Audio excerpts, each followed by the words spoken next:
Alright, my people, roughly a month ago, social media erupted over reports that Cameroonian troops had entered Nigerian territory.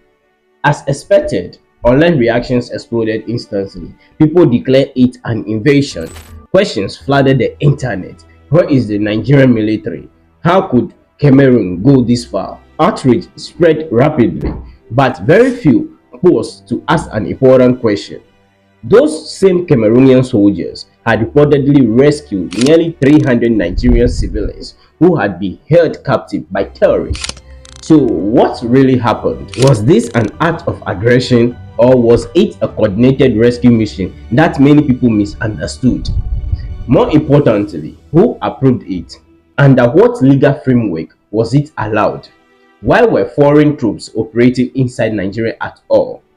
Once you begin examining those questions, the story transforms into something much larger than Cameroon and Nigeria. It becomes a story about a new security model quietly taking shape across Africa. The answer may actually lie in a decision made years earlier in the Sahara by three nations that many observers largely ignored, and a blueprint that their neighbors are now quietly copying. Now, give me some few minutes, because the answer to what happened in Borno State was written 3 years ago in the Sahara Desert by three countries nobody was paying attention to. The Cameroon-Nigerian border stretched for approximately 2,000 kilometers.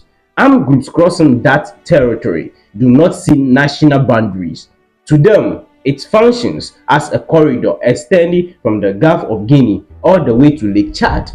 That entire stretch cuts through communities that have been living in fear for years. Now, imagine a village sitting directly on the border.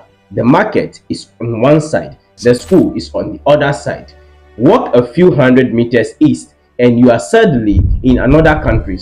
Families remain connected, languages are shared, trade continues. For ordinary citizens, the border is almost invisible. But for extremist organizations like Boko Haram, that line has historically been a shield. Militaries were forced to stop at national boundaries, even when militants simply cross a short distance into neighboring territory.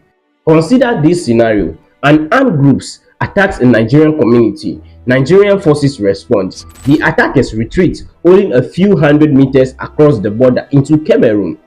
Immediately, they become unreachable, not because Nigerian troops lacked the capability to pursue them, but because international law prevented them from crossing. That structure gap, a colonial border